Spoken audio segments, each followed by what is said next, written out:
Hello and welcome to the Everything is Black and White podcast. It's time for the match preview with me, Andrew Musgrove, and John Gibson. We hope you guys are having a wonderful Christmas, although this will come out to you on Christmas Eve. But nevertheless, have a good one, or have a good one, depending on what time you've listened to it. This game on Boxing Day is against Aston Villa up at St James's Park.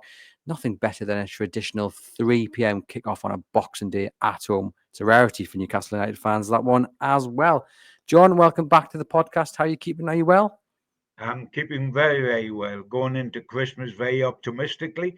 Would do anyway, but with that team of ours, 3 wins in a week, all is good.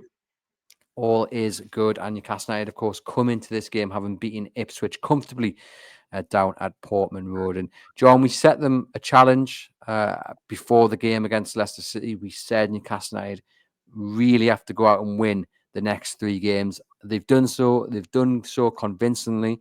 And like you say, it sets you up for a lovely, hopefully, great afternoon on Boxing Day. Yeah, sure. We both said Newcastle would beat Ipswich, and sure enough, they did. But it's we always said they'd been competitive all season. That that lasted 26 seconds down there. Once we got the first goal so early, VAR took longer to decide it was a goal than Newcastle took to actually score it. And once that happened, it was one-way traffic, and it was men against boys, and it was a convincing win, and that was pleasing because we always think we've got that in us for home games, but to do it away, that was excellent. And there was some very, very good individual performances as well. Yeah, certainly so. And those of a less positive mood might say, well, Ipswich was shocking. You would expect Newcastle United to beat them. And I can understand that train of thought. But the confidence it will give those players, Alexander Isak grabbing a hat trick, Jacob Murphy on the score sheet, creating another couple of chances as well. The boost that will give them going into bigger tests like the one on Boxing Day, it's invaluable. Yeah, I've always said you can only beat what's put in front of you. If we beat Bromley in the third round of the FA Cup in a couple of weeks' time, everybody will say so we should. But I remember Hereford, so it's never as easy as people think it is. And yes, there's no question that in the 3 wins we've had in a week with Leicester, Brentford up here as opposed to down there, and Ipswich. Villa's going to be a lot harder than that. They're going to be a bigger challenge, but you've got to overcome those three, and we've done it terrifically well. And what is really satisfying and gives us genuine hope is that in our last 5 matches in League and Cup, we've scored 16 goals, which is phenomenal. 3 against Liverpool, 2 down at Brentford, 4 against Leicester, 3 against Brentford up here, 4 against Ipswich. That's phenomenal. Goals win games, and that's phenomenal. And we've also kept a couple of clean sheets during that time. And of course, that's the trouble with Spurs, isn't it? They score goals like we score goals, but they leak them as well, hugely. So the fact that we're scoring so much, and I mean, Alexander Isak, quite frankly, the hat trick.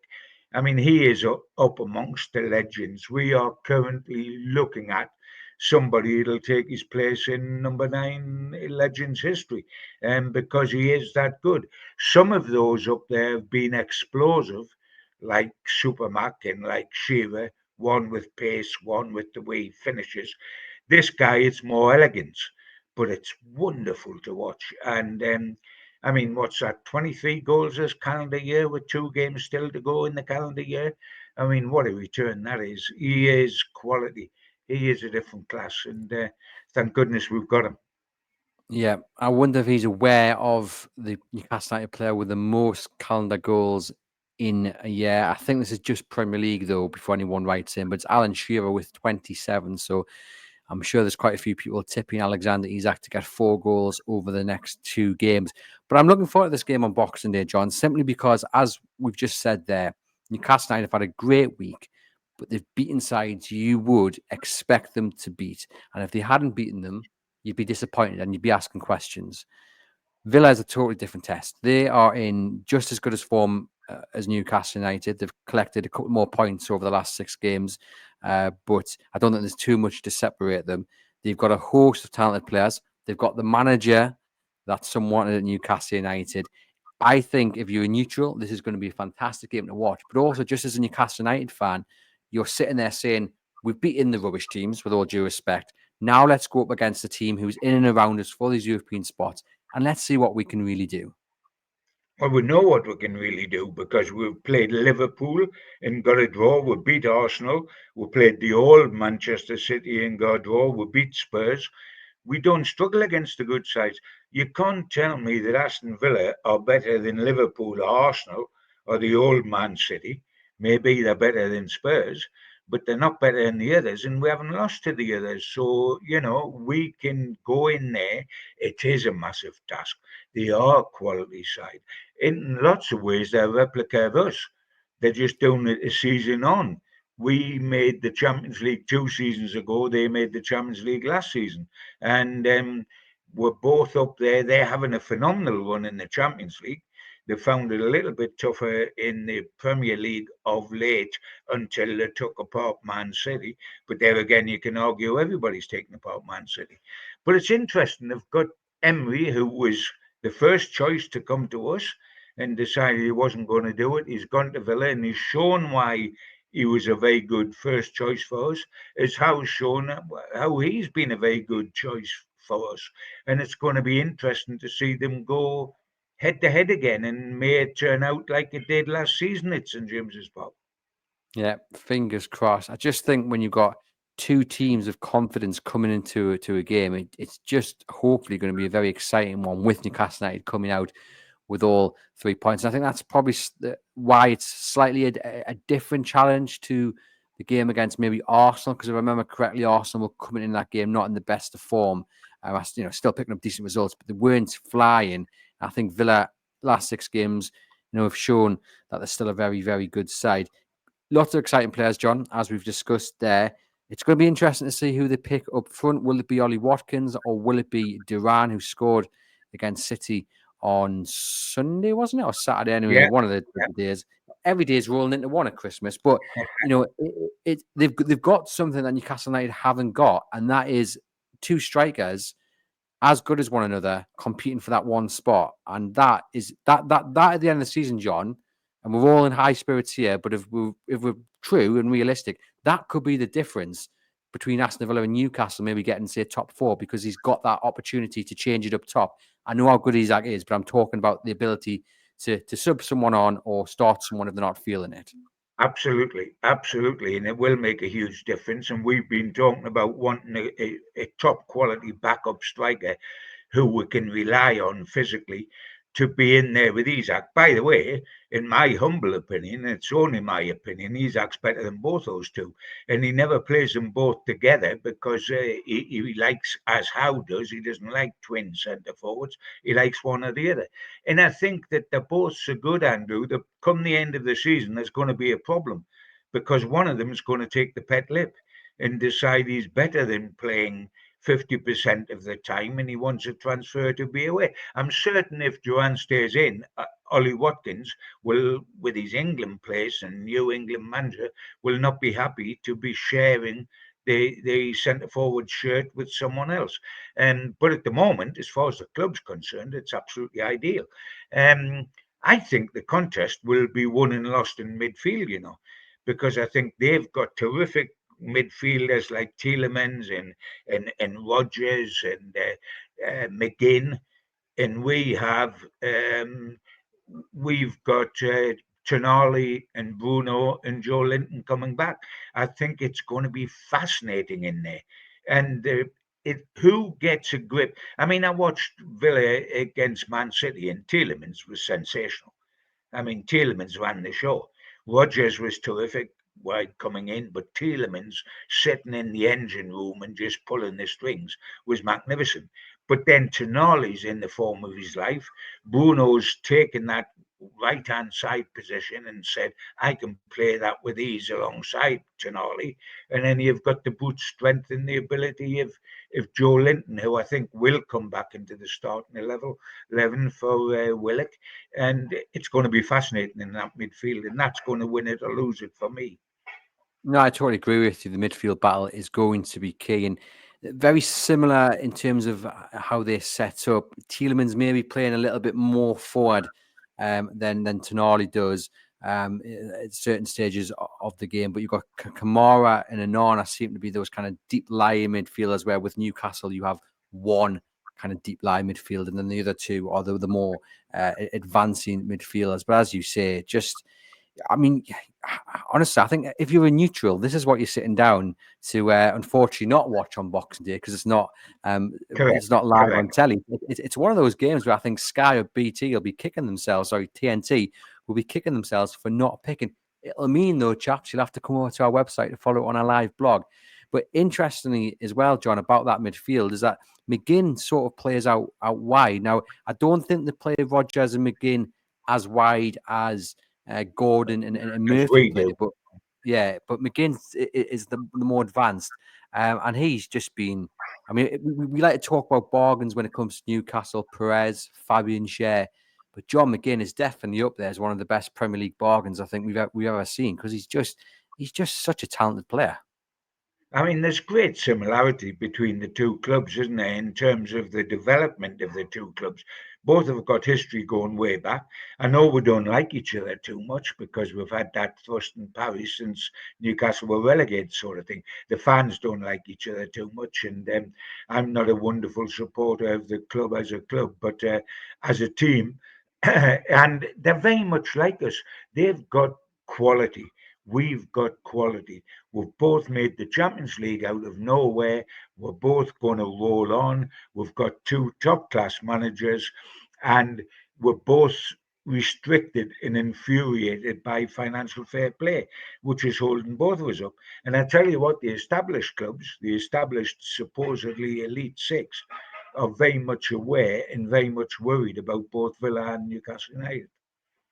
Yeah, I think that's maybe where there's a bit of mutual respect between the two sides, because we're both suffering at the hands of these daft rules, and maybe that rivalry that went on for so long since 2009 is maybe dampened down slightly, because we're both sides that want to be challenging at the top four and be able to spend the resources that our owners have got. And unfortunately, that's not been allowed to happen. But I think, interesting, John, when you look at Villa, they sold one of their big players, didn't they, last in the summer, and then reinvested the money really, really well. So Douglas Luiz went to Juventus, and I think there was a kind of a cry, we shouldn't be having to do this, but they've reinvested the money really, really well, and it's a lesson for Newcastle as well, that when that time comes, and unfortunately it will come, if it's reinvested correctly, you can still be a very, very good side. Yeah, they've done what we are told we have to do, and they were very, very clever at it. The secret, of course, is making certain you spend the money wisely. It's okay selling a blue chip player that can get you two more or maybe even three more. But if you don't get the right ones, then you are taking a step backwards. You've also got to decide who the blue chip player is, and pray God if we sell one, we don't make it easier, because you don't replace goals as easily as that. And it would, whatever money we got for Isaac, and I don't think we'll look to sell, I'm certain we won't look to sell, whatever money we got, we would have to spend that money on a new centre forward to get anything like him. So you wouldn't want to make it Isaac as the man to go. And you would hope you could make it lesser lights and make up the money by selling Almiron and Harvey Barnes maybe, and Sean Longstaff maybe, Dubrovka a little bit, Trips a little bit, and get your money that way. But of course, you've got to watch your squad doesn't become too small then. I think the other interesting thing as well, John, is that you were also very clever in selling Moussa Diaby to a Saudi club for £50.5 million. So maybe Newcastle United can also follow that route in January, and who knows, maybe get 60 million for good old Miguel Almiron. We can only hope. But I'm really excited for this game. I think Newcastle United coming to this full of confidence. I think the fact that there was a little bit of pressure on Eddie Howe, and they've come through this week with flying colours, I think that is a really good thing as well. There'll be a bit of relief, but there'll also be no room for complacency. I think Eddie Howe's spoken about this in his press conference today, about the fact that they need to continue the good run of results. And he's key. That's key, isn't it, John? It's about now building on what has been a great week. Oh, totally, totally. Because consistency is what gets team rewards. And you can't be up and down. That's Spurs' trouble, isn't it? They're up and down, they're up and down. It's Manchester United's trouble, even more so, with Manchester United. But that's why two big hitting clubs are struggling this season. You've got to be consistent. And we've always been more apprehensive when we've played the clubs like we've played in the last week, rather than when you play the tough clubs. And if you look beyond what we've got from Villa, I think if you take all competitions into play, because we've got the League Cup and the FA Cup, we've got three successive away to follow Villa and three successive home to follow Villa. Um, the away ones include the away leg at Arsenal in the League Cup, but we've got to go to Man U and I think Spurs and Arsenal in the League Cup. Then we've got three at home. So if we've got three tough away games to follow Villa, we've got to follow on top of the results we've just got with another good performance and maximum points out of this game. Yeah, 100%. And anyhow, said as press conference on Monday morning, every reason for us to be excited about those games against Aston Villa, Manchester United, and Tottenham. I have been really pleased with how we have played in recent games, and I think we need to take that into the next week. We have some brilliant games on paper for everyone to attack and enjoy. And he's clearly excited, Johnny, and he's right there. I think three winnable games in the league coming up.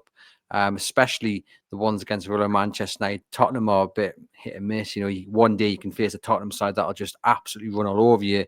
Other days they just leak goals for fun. So that's going to be an interesting one in a few weeks' time. How important is it, do you think, being at home and also 3 p.m. kickoff as well? Maybe allow a couple of people to go enjoy a couple of festive pints before kickoff. Oh, you'll get that. The Geordies will be making the most of Boxing Day, having had the family and done all the things that we all must do and enjoy on Christmas Day. Then out you come on Boxing Day, and it's a guy's day out. It's a few pints up to the ground, see Newcastle win, and back for a few more pints and go home floating on air. I mean, that's the ideal way we see Christmas, and why not? It is a match where we want to put the foot on the accelerator.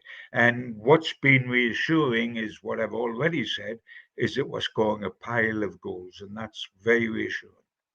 Yeah, indeed. And I'm backing Isaac to get a couple of more, I think, against Aston Villa. Why not? It's Christmas after all. And I think the big difference has been that Eddie House has obviously played Tonali in that deeper kind of role, allowing Bruno to get more advanced. And we've just seen Newcastle United gel. We're seeing Bruno get a bit more freedom, creativity. And then it is Joe Linton on the other side. And you've mentioned there, John, no question for you. He comes back in. No question at all. No, and I don't think there'll be any question with Eddie either. He's a very much a Joe Linton fan. He knows it's going to be a battle in that midfield, and he'll want Joe's physicality in there, so that we're not swept away. And Willock has other attributes, but he hasn't got the physicality of Joe Linton. And I think he'll put Joe Linton in there and say, "I'm gambling on our three blue chip players who we thought we could make into a midfield team within a team, proven itself in this particular game." And I mean, the good thing that come out of Ipswich was to see, apart from Isaac, which is so obvious, is that Tonali and Bruno continued doing what they've done so well recently, which is playing in tandem.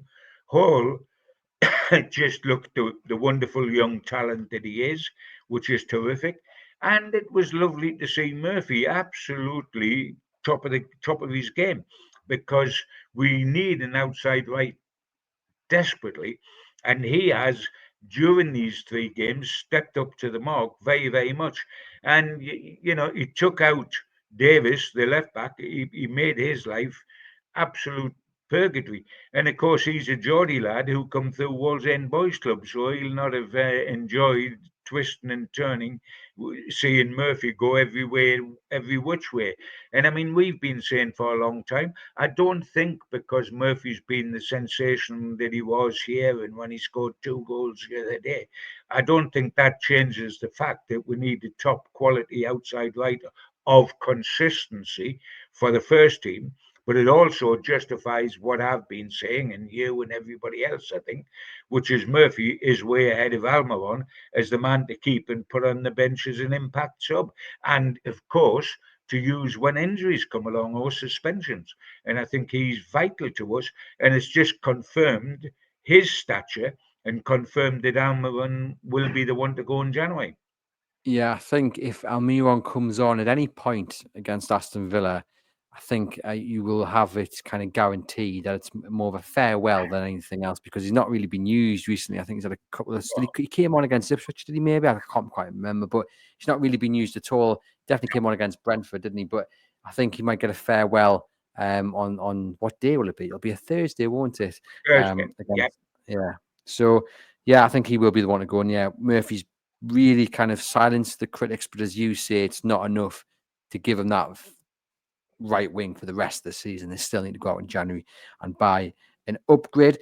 The last season, John, Newcastle, I think, were the only side to do the double over Villa. Started the season in fine form, beating them 5-1 and then 3-1 down at Villa Park. And I remember correctly, we were dreading that game at Villa Park, and Newcastle ran out 3-1 winners. So hopefully it's a similar result to those two that we've just mentioned there. Before I get John's score prediction, you guys, please remember that this episode is sponsored by NordVPN. And if you have got any new devices over the Christmas period and you want to give yourself that peace of mind, that bit of security when you're using them, not just in the house, but when you're out and about as well, NordVPN can provide that. One subscription will work over 10 devices. It just protects you from any scammers and hackers who might be able to hack into your network. NordVPN will put an end to that. We've got a discounted offer on your NordVPN plan. You'll get a few extra months on a 2-year plan. It costs about the same as a premium cup of coffee. So, your high street brands out there, do sign up. You support the podcast. I really appreciate everyone who's done it so far. And I know I go on about it a lot. I use it myself. It's a great product. But more than anything, you are ensuring we can continue to do this for free. So please do sign up if you've been thinking about it. And there's a host of benefits alongside it as well. John, then, I said your prediction, but I know the answer to this anyway. Other than Joe Linton coming back, it's unchanged, right? It is for me, and I think Ferdy as well. Why change? Why try to mend something that's not broken? They've won 3 games on the trot. Joe Linton was forced out at Ipswich. He'll come back in, and it will be unchanged. And there's been a lot of chatter about Martin Dubravka, and he might go in January. A couple of links to Saudi clubs. He's obviously come in since Nick Pope's picked up this injury. This game comes too soon for Nick Pope. He's had a couple of injections, but anyhow, so it's difficult to put a date on when Nick Pope will be fit and ready to return. But what I've seen, John, over the last couple of games on social media is a lot of praise for Martin Dubravka. And a few people say Newcastle look that little bit more comfortable with him in net because he's a little bit better with the ball at his feet. What's your view on it? He's not the number 1 goalkeeper at Newcastle any longer. He was once, but not now. I think he's number 2 to Pope. He hasn't been tested in the games we've talked about. He's had very little to do. What he's done competently and reassuredly. We'll find out more about Martin's current form and where he is at 35-year-old when he plays Villa, because I'm certain he'll have a lot more to do against Villa, and maybe he's away even at Manchester United, who are not in great form. But certainly when we go down to Arsenal in the first leg of the semi-final, he'll have a lot more to do. Ask me what I think at the end of those 3 games. At the moment, I think he's had a very comfortable 2 clean sheets. Well done him. But I wouldn't like to make any knee-jerk decisions on his ability, his current ability, on what we've seen since he came back on the side. It's been a comfortable run for him. And well done him. But let's keep our feet on the ground. Would you cash in January if someone came in with a bid? I mean, I don't know how much money it would take for you to sell Dubravka. I mean, do you want to put a number on it? Well, I mean, of course you would cash in, and you would cash in for what you can get because he's 35, and you're not going to get an awful lot of money in this. Every 6 months that goes on, you're going to get less because of age and because of other things. The trickiness now, in its oh, you can make all the plans in the world, Andrew, can't you, in the transfer market, and then it changes. You could have made a plan at the beginning of the season or a month into this season and say we'll sell Wilson and Dubravka in January and raise X amount of pounds along with Trips and somebody else, and off we go. But you can't sell Wilson now because he's not fit, and dare you sell Dubravka, and when you haven't got another keeper apart from the Greek boy, and you'd have to put your faith in him. Dare you sell Dubravka when we're getting back into contention for a European place and we're about to play the semi-final of a League Cup two-leg to go to Wembley? Dare you sell your keeper in this particular window? And it depends on how close and only how we'll be able to advise the board on this. It depends on how close Pope is to coming back. Um, is he going to be back for Arsenal away the first leg of the semi? And as I say, 3 away games. We know Manchester United and Spurs have got soft underbellies, but they can, Spurs can still score goals, and Manchester United at Manchester United, you think, let's have no slip ups. Can we afford to sell him? Only Howe can give advice on that, because he knows the situation with Pope. Well, he did say in his press conference on Monday morning, we wouldn't want to lose the goalkeeper playing for us currently. That wouldn't make sense. But according to Craig Hope with the Daily Mail, Howe admitted the situation is not clear cut amid Saudi link, and says, let's see what happens in the next few weeks. So Eddie being Eddie there, being very diplomatic. But how is it going to go then on Boxing Day, John? Newcastle going to pick up all 3 points? Yes, with some difficulty, because Villa are a different animal to the ones we've been facing of late. But I mean, why do I think we can beat Villa? Perhaps by a single goal, 2-1 or whatever. But simply because Liverpool, Arsenal, Man City, and Spurs have all come to St James's Park and all failed to win. So there is a big start for us. That you're looking at a draw at the least there. Of course, they can beat us if we're not careful. Everybody can beat everybody else if we're not careful. But I mean, Liverpool come here. You were saying before Arsenal came, not necessarily in good form. Liverpool came in brilliant form, Andrew, and we had a 3-3, didn't we? And how exciting that game was. So we're not overawed by the big teams. This will be a festive atmosphere. It'll be very optimistic on the terraces because the results were still had. Everybody will be in a terrific mood and up for it. The players ought to be as well after the results have had. So yes, I'm taking us to win. Yeah, me too. I think, like you, it'll be very, very close. I think it'll be a very fast-paced game. But I am going to back Newcastle United to win. And if Everton managed to do what they've done recently against some very good sides and hold, well, I just said good sides. My point being, they faced Man City on Boxing Day. Newcastle with a win would go above Man City, which maybe is no great feat given the free fall they're currently in. But if someone had offered you that at the start of the season, John, you probably would have snapped the hand off. Staggering. You wouldn't have believed it, would you? That's what everybody's saying at the moment, isn't it? Bournemouth are saying, "Good gracious, we've gone ahead of Man City," and I said when we beat Luton and then saw the Man City, we're within a point of Man City. I mean, because we've got to remember these have been champions for the last 4 seasons. They may well be in free fall, but I mean, they're still a yardstick overall for everybody else, and that's terrific news. We've got to just keep getting the 3 points and see where it takes us. Yeah. Well, fingers crossed they can do. I'm looking forward to the game, as is John. Hope you guys are as well. Please give this video a thumbs up. Please hit subscribe on the YouTube channel. If you're on the audio channel, please leave a rating and review. And we've got 2 episodes coming out on Christmas Day. We will have the view from the opposition, which of course is an Aston Villa episode, and then a very, very special episode with one of John's oldest pals. Do you want to have a guess who it is, John? I've not given you any other clues but that, but would you like to take a guess? Well, that's One of your, go on. you've enjoyed probably a drink and a dance in this man's establishment, and then talking football with him for the last 40 years as well. In his establishment. By Jove, you've now got me absolutely totally intrigued. Go Floating on. on the Tyne, John. You would have been floating on the Tyne at one point Oh, with this Paul man. Montgomery, is it?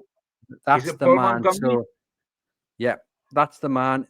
He's just got a new book out called Rough Diamond. It's a brilliant read, so I recommend you get it. We'll be running a competition within the episode for your chance to get your hands on it. But basically, Paul has worked within the beautiful game for the last 40 years. Before that, he ran the Tuxedo Junction and the floating nightclub on the River Tyne.